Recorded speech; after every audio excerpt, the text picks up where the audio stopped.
Hello दोस्तों, इस video में हम बात करेंगे एसएससी सिलेक्शन पोस्ट के बारे में।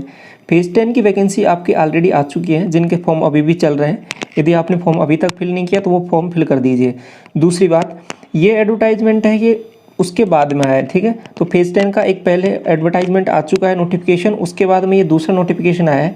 इसमें कुछ वैकेंसीज अलग से ऐड हुई है और उनका फॉर्म भी आपको अलग से फिल करना पड़ेगा, ठीक है। वो फेज 10 की वैकेंसीज वो अलग हैं और ये जो वैकेंसीज़ है उसी में सिलेक्शन पोस्ट में ही है, लेकिन ये सिलेक्शन पोस्ट लद्दाख 2022 करके आई है और ये वैकेंसीज़ अलग हैं।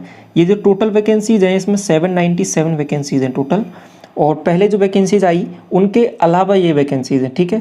किस तरीके से वैकेंसीज़ है, वैकेंसीज़ का किस तरीके से डिस्ट्रीब्यूशन है, ये आगे देखेंगे वीडियो में। कितने कैटेगरी वाइज आपके पास कौन कौन सी पोस्टेज हैं वो सभी आगे देखेंगे। तो ये अलग नोटिफिकेशन है, इसका आपको अलग से फॉर्म फिल करना पड़ेगा, ठीक है। इसका पोर्टल भी आपको उसी में एसएससी का जब आप लॉगिन करोगे तो उसमें आपको ऊपर ही ऊपर दिख जाएगा, ठीक है। तो आगे देखिए इसमें जो इम्पोर्टेंट डेट्स हैं वो क्या है। तो सबसे पहले तो इसका नोटिफिकेशन आया है वो 23/5 को आया है, और उसके बाद मैं बात करूँ submission of the online application है, ये आपके पास रहेगा 23/5 से स्टार्ट हो गए हैं आपके पास, और 13 तारीख तक चलेंगे आपके फॉर्म, अगले महीने के 13 तारीख तक, ठीक है। और उसके बाद में एप्लीकेशन फ़ीस की और आपके पास जो पेमेंट की जो डेट्स हैं वो यहाँ पे आपको दिख रही होंगी आसानी से। ये 16 तारीख तक आप पेमेंट कर सकते हो और अपना 15 तारीख तक पेमेंट, और देन उसके बाद में लास्ट सबमिशन है वो आपके पास 16 तारीख तक कर सकते हो, ठीक है। तो इससे पहले ही आपको फॉर्म फिल कर देना है, ये बात हो गई। उसके बाद में एग्ज़ाम की डेट भी आ गई, टेंटेटिवली एग्ज़ाम 2022 में अगस्त में हो जाएगा आपके पास।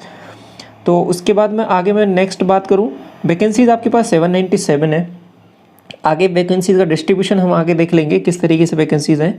तो अब एक चीज़ यहाँ पे नोट दिया हुआ है, इसको थोड़ा सा ध्यान से देखिए। कंप्यूटर बेस्ड एग्जामिनेशन जो आपके पास फेज़ 10 में जो वैकेंसीज़ आई हैं और इनका जो एग्ज़ाम है वो सेम ही होगा, ठीक है। यही बोल रहा है ये, जो आपके पास कंडक्टिंग जो फेज़ 10 की जो वैकेंसीज़ हैं उनके साथ ही ये एग्ज़ाम आपका कंडक्ट कराया जाएगा, ठीक है। ये वाला जो आपके पास लद्दाख रीजन से जो आपकी वैकेंसीज़ अभी निकाली गई हैं, तो ये है।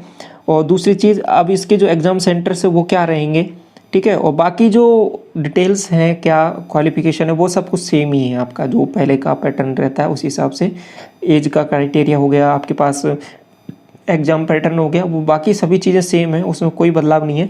लेकिन एग्ज़ाम सेंटर्स में थोड़ा सा चेंजेस है यहाँ पे, तो उसको देखना पड़ेगा। ये आपके पास एज का हो गया। एज आप देख सकते हैं यहाँ पे किस हिसाब से है, 45 ईयर्स का 45 ईयर्स तक है। रिलैक्सेशन है इसमें, EWS के लिए भी 45 ईयर्स है। और उसके बाद में एज जो लिमिट है वो यहाँ से काउंट किया जाएगा 1/1/2022 तक, ठीक है।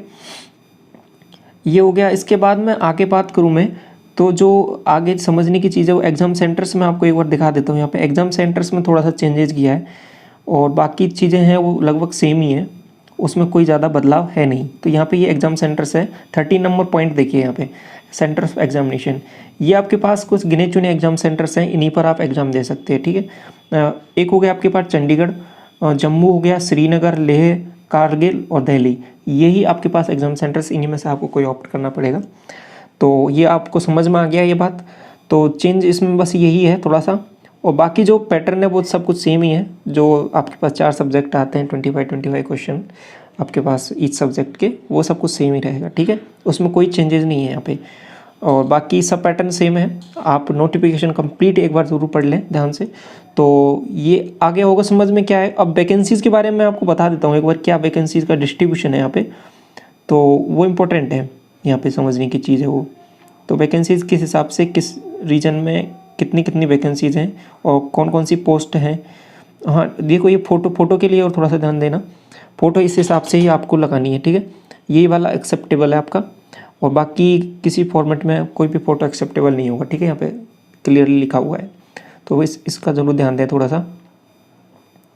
तो इसके बाद में है वैकेंसीज़ हैं आपके पास, यहाँ पे आप देख पा रहे होंगे ये वैकेंसीज़ का डिस्ट्रीब्यूशन है। एक बार टोटल नंबर ऑफ वैकेंसीज देख लीजिए यहाँ पे कितनी वैकेंसीज़ हैं। ये टोटल वैकेंसीज़ हैं आपके पास 797। मैंने आपको पहले ही बताया था वीडियो के स्टार्टिंग में, आपके पास टोटल वैकेंसीज़ हैं वो 797 है। और ये कैटेगरी वाइज वैकेंसीज़ का डिस्ट्रीब्यूशन है, अलग अलग किस हिसाब से है ये देखते हैं आगे, किस किस पोस्ट के लिए कौन कौन सी वैकेंसीज़ हैं।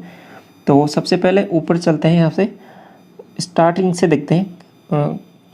ये आपके पास ये हो गया है, यहाँ पे देखिए ध्यान से, ये आपके पास सीरियल नंबर है और उसके बाद में ये पोस्ट लिखी हुई है आपकी, पोस्ट कोड ये रहा आपके पास। देन उसके बाद पोस्ट नेम। अब देखिए पहली वैकेंसीज देखिए यहाँ पे, अब देखो नंबर ऑफ वैकेंसीज भी कितनी कितनी है। देखिए यूआर के लिए आपके पास 47 हो गई, एसटी कैटेगरी के लिए 40 वैकेंसीज हो गई, और एससी कैटेगरी के लिए यहाँ पे मेंशन नहीं किया है। ईडब्ल्यूएस और ईएसएम इन सब की वैकेंसीज मिला के टोटल बात करूँ मैं तो ये आपके पास पहला जो कोड है इसके लिए वैकेंसी हो जाएंगी 90। तो इस तरीके से जो नंबर ऑफ वैकेंसीज का है ना रेशियो वो काफ़ी ज़्यादा है, ठीक है। कुछ कुछ वैकेंसीज आप यहाँ पे बात करें तो जैसे कि यहाँ पे 90 हो गया, ये 67 हो गया, ये 65 हो गया, ठीक है। तो पोस्ट भी हैं जो आपके पास अच्छी लेवल वाली हैं। तो मैं बात करूँ जैसे कि यहाँ पे ये लेवल 4 वाली पोस्ट है आपके पास, ग्रेजुएशन एंड अबव आपके पास यहाँ पे एलिजिबल हैं।